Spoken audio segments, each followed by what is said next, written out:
Good evening, everyone. I'm going to call the June 18th, 2025 meeting of the Auburn School Committee to order. Please join me in the Pledge of Allegiance. I pledge allegiance to the flag of the United States of America and to the republic for which it stands, one nation, under God, indivisible, with liberty and justice for all. I'll start down here on my right with introductions. Dan Poisson, Ward 5. Corin McWiggin, Ward 1. Pamela Hart, Ward 2. Pamela Albert, at large. Sue Doris, Superintendent. Pat Gaudier, Ward 3. Adam Platt, City Council Representative. Amanda Kuchar, Business Manager. Scott Anier, Assistant Superintendent. Okay, thank you, everyone, and welcome all. I'm going to start tonight with the approval of tonight's consent agenda, which includes the approval of tonight's agenda, the approval of the minutes of the June 4th, 2025 meeting, as well as the certified contracts of Abigail Bates, Jillian Richardson, Sean Moore, Faith Shaw, Andrew Gerard, Malika Barnes, Brianna Lemieux, and Kevin Frost. Do I have a motion? So moved. Pam, do I have a second? Corin? All those in favor? Motion carries. Do I have anyone here for public participation this evening? Okay, seeing none, we are going to move on to our presentation. Dr. Doris. Thank you very much, Chairperson Albert. First, this evening, I'm going to turn this over to Mr. Scott Anier, who is going to recognize one of our staff members who has been named this year the Maine Music Educator of the Year. Mr. Anier. It is a great honor and privilege to celebrate Bill Buzza tonight. Bill is the leader of music in Auburn. It is no surprise that he is recognized throughout the state and named the Maine Music Educator of the Year. Bill joined the Edward Little family and Auburn family in 2012 after 19 years at MSAD 52. Bill has taught it all here: concert band, percussion, marching band, jazz band, pep band, the best band in the land, piano, guitar, and music theory. Bill always adapts to the needs, skills, and abilities of his students and members. I have always been in awe of how he balances the ability and sounds with a first-year student and an advanced student, making them all feel valued and integral to a performance. Bill has been a great ally as the Visual and Performing Arts Department Chair. He has helped guide this department through many changes and into the new building. To say that Bill was instrumental, no pun intended, in the development and creation of the Donald M. Gay Performing Arts Center would be an understatement. Bill worked tirelessly from the concept, construction, fundraising, and development of the technology of the Performing Arts Center. Bill worked side by side each day to learn and use each of the features housed in the Performing Arts Center. I have valued and counted on Bill's words and direction for all the music needs of Edward Little High School. I truly appreciate our work together. Please join me in recognizing and celebrating our very own Bill Buzza as the Maine Music Educator of the Year.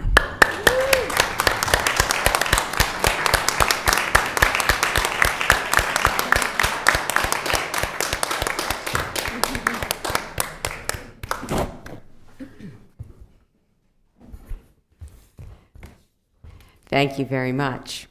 And we now have another recognition that I would like to share tonight, and then we'll ask Mr. Buzzer to come up and talk to us a little bit more. But the Auburn School Department has been recognized as a 2025 Best Community for Music Education by the NAM, which is the National Association of Music Merchants Foundation. So this is wonderful news. I'll say just a little bit more and then I'll turn it over to you. We're proud to be one of only 5 school departments in Maine to receive this national recognition for our exceptional commitment to music education. And I'll let you talk about our staff, but music education is really a vital part of our students' growth and development here, and we're incredibly proud of the world-class music programs that we offer here in Auburn, and those are the words that we use, world-class. This recognition highlights the hard work and commitment of our music educators, as well as the strong support we receive from our students, families, staff, school leaders, the Auburn School Committee, and the greater Auburn community. So I'm going to turn it over to Mr. Buzzer now, and he's going to talk to us a little more about our music programs and our staff. Yes. Thank you very much. First, thank you for helping me celebrate my achievement. It's a very high honor that I really feel proud of, and it's a great recognition of my work. I feel very fortunate to be receiving that award. I also want to point out the Best Community for Music Education Award is not just a reflection on the music department, but the community, because we've had to go through a pretty lengthy application process. It was 62 pages in length, several essays. I relied on Scott for a lot of data we had to report. And as Dr. Doris pointed out, we're one of 5 in the state, and we all meet the same standards. So I think if you look at those schools, those are certainly well-established and recognized music programs that we're now ranked amongst them. Going through the application process, we worked as a staff on one of our workshop days, and each group, elementary through high school, kind of drilled down and looked at the data and what the standards were, and found how much we met it and how much we appreciate the support we've received. A lot of this is a recognition of the support from our admin team on a daily basis, consistent budgetary support from you, the school board, and our community, and it really reflects our investment in our facilities and our staff. That's not anything to be taken lightly. Dr. Doris mentioned world-class, and sometimes you think, well, that's just a word we could toss around, but it really didn't hit me until this spring. One of our EL alumni plays in the Army band down in Washington, D.C. In fact, he was in the parade, so he's like the top Army band in the country. He came back and did a workshop with my kids. He hadn't seen the Donald M. Gay Performing Arts Center. He walked in, his mouth just dropped. And he's been in the Army band for 30 years. He says, Bill, I've performed in many auditoriums around the country, around the world. He says, very few are as nice as this. So it truly is world-class. We're very proud of that. It also reflects on the variety of resources we have in our community. There's many opportunities for kids to take lessons outside the school. Obviously, we have a very vibrant performing arts community here with different venues taking place. And we're also seeing the results from our students. I just want to highlight a few of our achievements. Of course, many of you are able to make it to our concerts, which is a great testament to our students' ability. But this year we were recognized with a state silver medal at the State Jazz Festival. We received a gold medal for the band and choir at the Great East Music Festival down in Massachusetts. We've had many students be recognized by participation at the district, state, and actually all Eastern division festivals. And you received a handout from Mr. Wilson about 3 AMS students that were recently chosen to go to New York City, perform at Carnegie Hall, and they're heading out next week. So we thank you for your recognition of our achievement and look forward to sharing that with our community more. So thank you very much. Thank you. And congratulations again.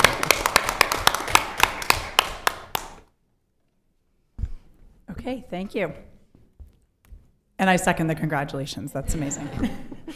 So we don't have any school committee student representatives here tonight. So moving on to our superintendent's report, Dr. Doris. Thank you very much.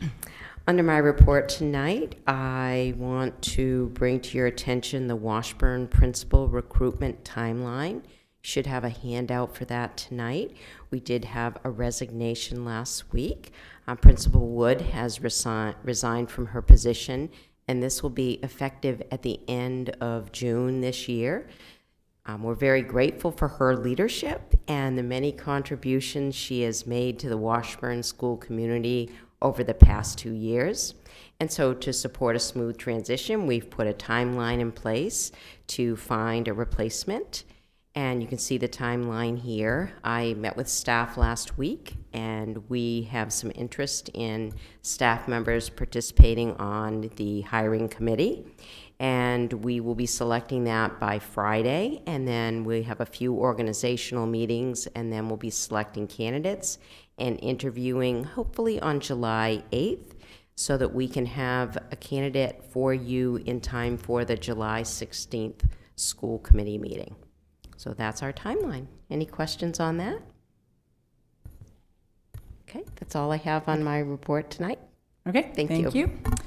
So for my, where am I? School committee chairperson's report. So I just have a couple things on my report tonight. I know it's the last week of school, so I just wanted to take a moment to thank Dr. Doris and her staff and Scott and everyone else for another excellent school year in Auburn, which has been our first full school year with Dr. Doris at the helm. So thank you. I also would like to, and I know, so Connor's not here this evening, but I do want to thank and acknowledge Connor Dufour, who was one of our student representatives who just graduated, for his service on this committee the past 2 years. And we do have a gift and a plaque for Connor's. We will be getting that to him. I also want to congratulate the EL softball team who won the Class A North Regional Final last night. They beat the number 1 seeded team as the 7th seed, and they play in the state championship this weekend. And I also want to remind everyone that nomination papers for all school committee and city council seats will be available at the city clerk's office starting July 7th. So if you intend to run again, please go get your papers. And I think that is all I have for my update tonight. Adam, do you have a city council update for us tonight? I do, very light on updates from the city council, but just want to let everyone know that at Monday night's meeting, previously there had been an ad hoc committee on homelessness, and on Monday that ad hoc committee was turned into a permanent committee. Yet to be seen what type of progress comes out of that committee, but I think it's important as a lot of the conversations and initiatives will overlap with the unhoused or underhoused student population as well. So just important to follow along with that. And then second, similar to recognizing Connor, I just wanted to repeat at the school board meeting on Monday, we recognized Anaya Eggy for her service on the city council as a student representative. I think those student rep chairs had been unfilled for quite some time, and the cohort that is there now is the first one back in quite a long time. So thank you to Anaya, and congratulations. I think she's going off to college somewhere, maybe Middlebury, so congrats to her. And that's it from the city council. I'll report after this on the finance committee. Feel free to go right into that Or if I you'd will like. go right into reporting on the finance committee meeting. We met last Wednesday, had a good agenda. No votes came out of last week's agenda, but just a few bullet points to bring up. Our first presentation at the finance committee meeting was a report from Lily Gardner. If you guys remember Lily's in charge of booking and operating a lot of the functions that take place at the Performing Arts Center at the high school. I guess just to put it in quick summary, if you recall, we created Lily's position with the idea that it would support itself, right? We took a small financial risk to fund this position with the idea that it would book non-school events in that facility. And it has been successful. Lily in the past, or in the current school year that's just ending, I believe booked 9 large-scale events. I don't remember the exact profit. I shouldn't say profit, but call it a positive cash flow. Lily was able to cover her own costs as well as generate funds that will then be able to be diverted back into the Performing Arts Center as well as the equipment that we've invested in. Next year, Lily projects that the number of events will essentially double. So she did 9 large-scale events this school year, and I think is looking for 20 or 22 in the next school year. So great growth there. I think it's a small win, but indicative of investing in a creative idea that paid off. So great news on that front.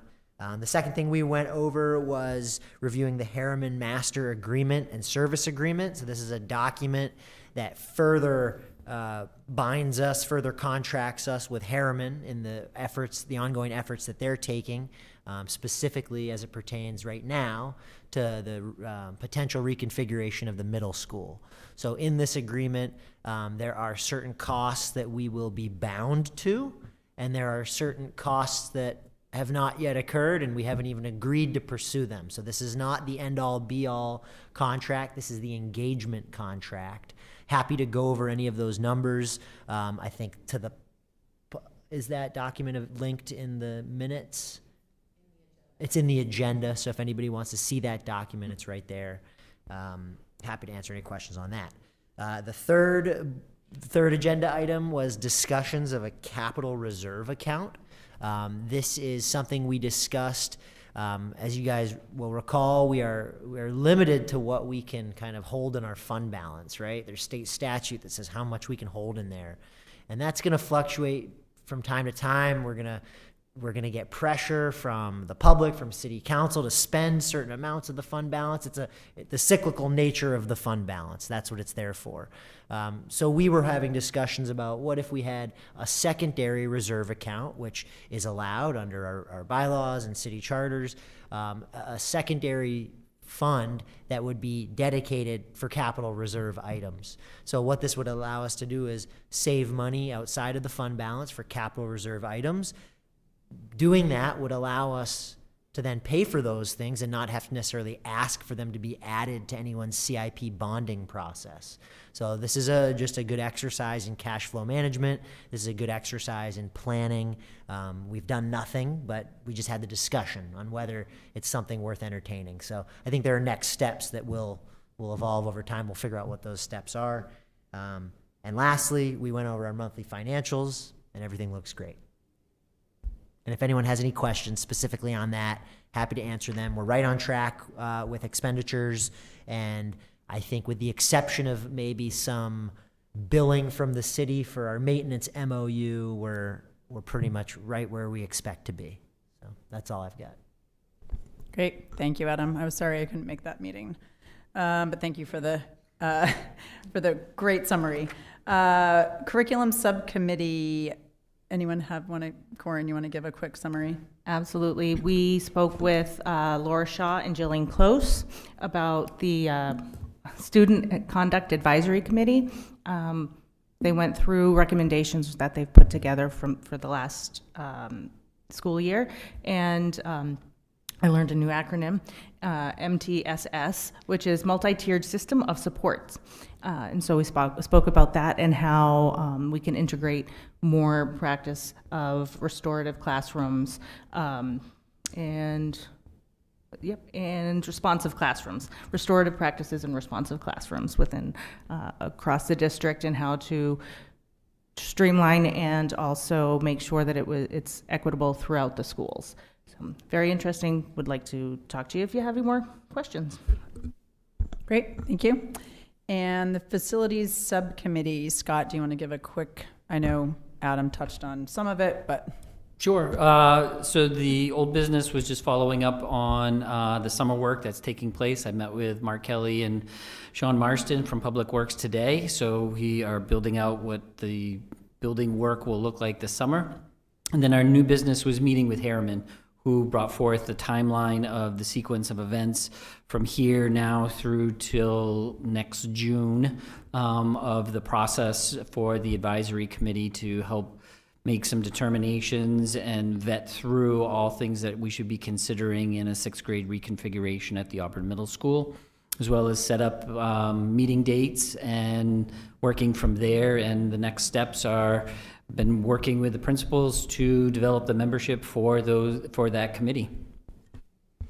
Great, thank you. Adam? And Scott, if I could just add one thing, I shared this with the city council on Monday. As part of that timeline, I just think it's important to say that there is a period dedicated to stakeholder feedback, including feedback from the public, from future parents of kids who might be affected by this, et cetera. And that's all essentially taking place this summer. So I think, was that correct? Or The community forums were scheduled to take place in September and October. September, October. But the actual advisory work will kick off next month. So just to say that if there are public who see themselves wanting to get involved in this process, know that there are sections of time carved out specifically for that purpose. And obviously, as we go forward, that'll become more apparent with dates and times. Yep, and it's built in to have regular reports back here as well as to the city council as well. Great, thank you. Moving on to old business. I'll entertain a motion to approve policy AUB GCQC, resignation of professional staff, for a second reading and approval. Do I have a motion? So moved. Pat, second Pam. Any questions, discussion on this policy? This is our second reading of it. Okay, seeing none, all those in favor of approving policy AUB GCQC, resignation of professional staff, for approval? Motion carries. Entertain a motion to approve policy AUB BDE school committee standing committees for a second reading and approval. Do I have a motion? So moved. Pam, second. Corin, any further discussion, questions on this one? Okay, all those in favor of approving policy AUB BDE school committee standing committees for approval? Motion carries. Okay, we do not have any new business. All of our upcoming meetings are listed. Quick note, we only have one regular school committee meeting in the month of July, on July 16th. There is a chance we might be adding a school committee workshop prior to that meeting at 5 p.m. for our self-evaluation. So stay tuned for more information on that. Do I have any future agenda items or requests for information, Pat? It's not that, it's the July 8th Facility Subcommittee meeting. I don't believe we're meeting that day. Oh, okay.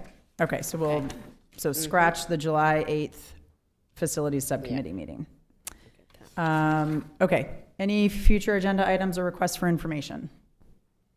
Okay, seeing none, I'll entertain a motion to enter into executive session pursuant to 1 MRSA 405-6A for the purpose of evaluation of officials, appointees, employees. Do I have a motion? So moved. Pat, do I have a second? Pam? Okay, all those in favor? We are now in executive session. Thank you very much, everyone. Have a good evening.